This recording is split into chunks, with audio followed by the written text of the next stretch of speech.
Baik, selamat siang teman-teman, salam sehat, salam sejahtera untuk kita semua. Perkenalkan, nama saya Richard Erianto.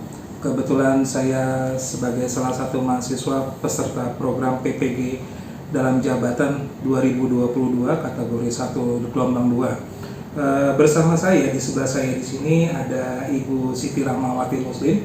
Kebetulan Ibu Siti Rahmawati ini adalah guru teman sejawat saya yang bertugas di SD Cakung Barat 02. Beliau sebagai guru kelas pada saat ini dia mengajar di kelas 4, dan menurut saya pribadi Ibu Rahmawati ini adalah salah satu orang yang pantas untuk saya jadikan narasumber saya kali ini untuk mengangkat atau membicarakan eksplorasi masalah yang akan kita bicarakan kali ini. Baik, selamat siang Bu Rahma. Siang Pak. Mohon maaf ya udah ganggu waktunya. Bu Rahma, begini, kebetulan kan saya ini kali ini ya tadi seperti saya bilang, saya ini sedang mengikuti program PPG. Terus kemudian kita punya tugas itu adalah mengeksplor masalah. Nah, kali ini ada beberapa masalah yang saya eksplor itu adalah masalah yang terjadi di sekolah kita. Gitu. Dan ada beberapa masalah itu, kurang lebih ada sekitar 6 masalah.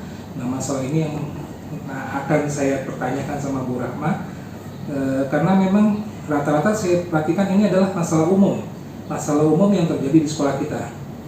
Gitu ya Bu Rahma ya? Ya, baik. Bu Rahma, saya mau tanya begini. Salah satu permasalahan yang terjadi di sekolah kita itu adalah rendahnya motivasi belajar siswa. Saya mau tanya nih sama Bu Rahma, kira-kira menurut Bu Rahma, kenapa sih kok bisa terjadi motivasi belajar yang rendah dari siswa itu? Menurut saya motivasi rendah itu bisa terjadi gurunya kurang melakukan variasi terhadap media pembelajarannya Pak. Kemudian bisa juga guru tersebut terlalu monoton saat mengajar. Jadi menurut Bu Rahma tadi rendahnya kurangnya kemampuan guru ya Bu ya, kurangnya kemampuan guru, terus kemudian berarti guru masih monoton lah Bu ya, berarti dengan model pembelajaran yang terbiasa ya itu saja ya Bu. Iya. Nah sekarang kalau seandainya begitu, menurut Bu Rahma kira-kira solusinya apa ya Bu? Guru dapat mengembangkan media pembelajaran dan strategi pembelajaran yang lebih variatif Pak, sesuai dengan kebutuhan peserta didik masing-masing. Ya baik Bu, berarti mengembangkan media pembelajaran ya, yang lebih kreatif ya Bu ya. Berarti kalau seandainya kita sudah kembangkan, mudah-mudahan itu akan membuat motivasi belajar anak akan semakin meningkat ya Bu ya. Iya betul. Rasa keinginan tahu anak juga akan semakin tinggi ya Bu ya. Baik Bu Rahma. Itu yang pertama, pertanyaan saya pertama. Untuk yang kedua, karena memang kita ini adalah sekolah negeri ya. Sekolah negeri kan kita punya kewajiban untuk menerima anak-anak berkebutuhan khusus ya Bu ya. Terus kemudian salah satu masalah yang saya angkat di sini adalah siswa berkebutuhan khusus sulit berkomunikasi dengan siswa yang tidak berkebutuhan khusus. Nah, untuk penanganan anak-anak yang siswa berkebutuhan khusus ini menurut Bu Rahma harus bagaimana? Seharusnya gurunya tuh merangkul peserta didik tersebut yang berkebutuhan khusus tersebut untuk tetap bersosialisasi dengan teman-temannya pada umumnya. Kemudian guru tersebut juga harus melakukan pembelajaran terdiferensiasi sesuai dengan kebutuhan anak tersebut.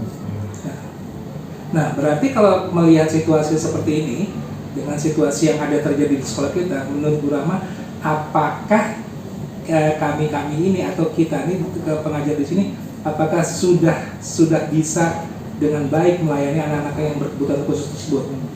Belum, itu perlu adanya kita sebagai guru belajar lagi dan ikut pelatihan pendidikan yang untuk berkebutuhan khusus tersebut.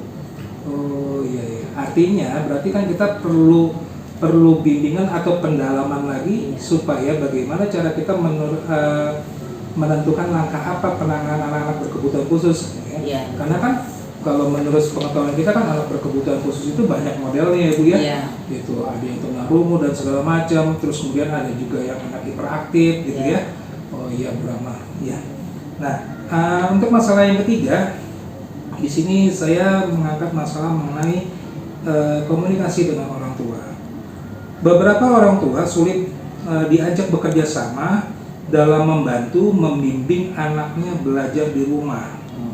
Ini yang saya angkat. Nah, sekarang melihat situasi yang terjadi di sekolah ini, sering sekali menurut saya pribadi anak ini datang ke sekolah, pendidikannya mau hasil dan segala macamnya diserahkan kepada guru. Padahal sebenarnya kalau melihat harusnya kerjasama yang baik antara guru dan orang tua itu akan memaksimalkan hasil prestasi belajar anak. Nah, menurut Bu Rahma, bagaimana mengatasi masalah ini supaya komunikasi dengan orang tua kita ini bisa baik? Langkah yang pertama mungkin kita adakan pertemuan dengan orang tua ya Pak. Jadi di awal tahun ajaran kita pertemukan orang tua, kemudian kita mengajak orang tua bekerja sama untuk membangun sinergi antara orang tua dan guru di sekolah untuk dapat meningkatkan hasil belajar siswa. Berarti sebaiknya hal seperti ini kita lakukan dari awal tahun ajaran ya Bu? Ya betul Pak. Berarti seharusnya menjalin komunikasi supaya itu terjadi suatu kerjasama ya. Iya. Artinya dengan terbentuknya kerjasama, apa yang diinginkan guru dan apa yang diinginkan oleh orang tua bisa sejalan dan bisa selaras ya Bu ya. Iya betul Pak. Ya Bu, gitu. Terima kasih Bu. Di masalah yang keempat, saya mau bertanya lagi nih Bu. Cukup banget yang saya ajukan. Belum optimalnya penerapan model pembelajaran. Gitu. Seperti Ibu tahu bahwa guru-guru kan kita punya keterbatasan ya Bu ya. Iya betul. Gitu kan. Terus kemudian apalagi dengan selama ini ada 2 tahun ini kita mengalami masa pandemi. Nah, berarti ini kan ada kaitannya dengan hasil. Salah satunya dengan penggunaan model pembelajaran. Kalau menurut Bu Rahma, apa sih faktor-faktor apa saja sih yang membuat guru ini belum bisa menerapkan model pembelajarannya? Pertama dari kemampuan guru juga Pak. Itu dari penggunaan teknologi gurunya juga kurang. Kemudian gurunya kurangnya pemahaman guru terhadap model-model pembelajaran. Misalkan model apa PJBL atau PBL itu mereka belum paham betul apa itu sebenarnya tentang model-model belajar tersebut. Kemudian dari fasilitas dan sarana dan prasarana juga itu dapat menunjang. Jadi mungkin guru-guru tuh perlu adanya pelatihan kembali tentang penggunaan model-model dan strategi-strategi. Kemudian mungkin dilengkapi fasilitas mengajarnya seperti LCD, kemudian media-media lainnya. Artinya emang semua itu kita butuhin ya Bu ya, itu buat pengembangan.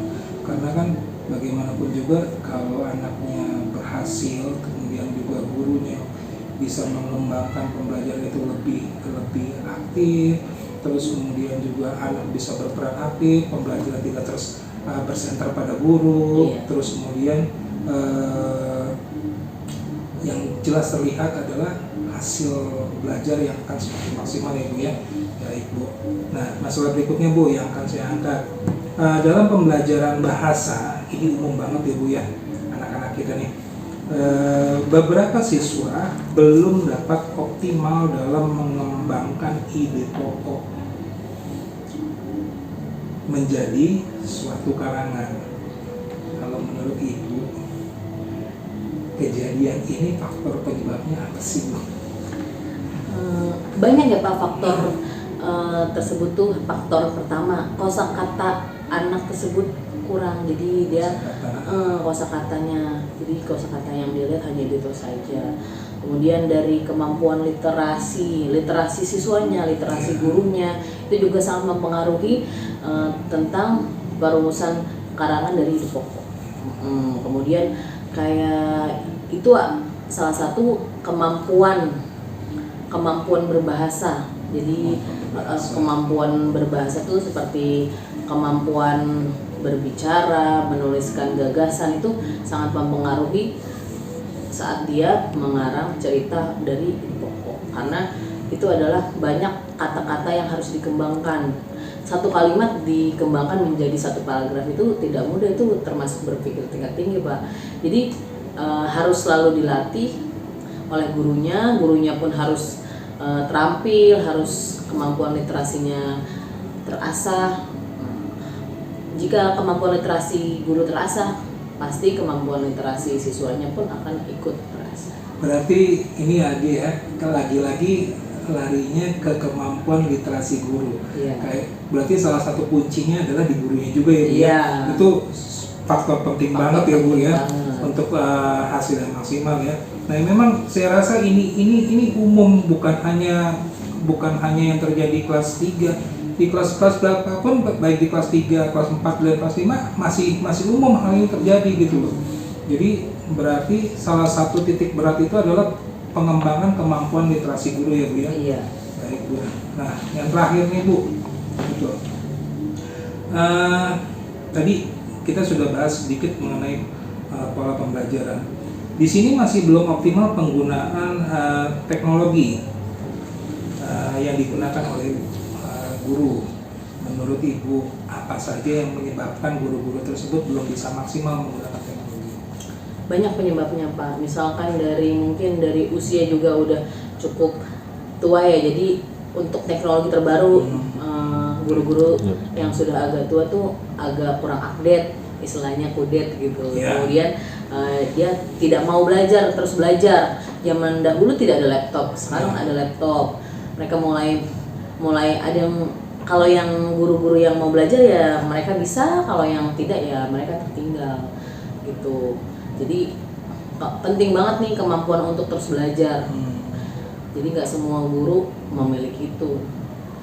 Jadi kemudian kalau kurang optimalnya itu karena kadang fasilitasnya juga kurang. Misalkan tadinya kita ingin menggunakan LCD atau proyektor, kemudian tidak ada atau sedang dipakai di kelas lain, jadi kita mengurungkan niat untuk menggunakan. Seperti itu Pak. Berarti kalau seperti itu permasalahannya, solusinya apa Bu kira-kira? Solusinya mungkin guru yang belum paham dan belum tahu dan belum mengerti itu belajar kepada guru yang masih muda nih, misalnya ingin menggunakan aplikasi yang baru, misalkan menggunakan Canva, mereka belajar, atau bisa juga belajar mandiri atau dengan mengikuti pelatihan-pelatihan yang diadakan secara Zoom, luring ataupun daring. Iya. Baik. Iya. Terima kasih banget loh Bu Rahma. Iya. Mudah-mudahan salah satu solusi yang Bu Rahma berikan terakhir ini bisa disimak oleh teman-teman kita dalam upaya meningkatkan kualitas pembelajaran. Iya. Saya mengucapkan terima kasih. Mudah-mudahan semua yang kita bicarakan ini dapat bermanfaat bagi saya pribadi, juga bagi teman-teman yang menyimak. Terima kasih Bu Rahma. Iya, terima kasih Pak.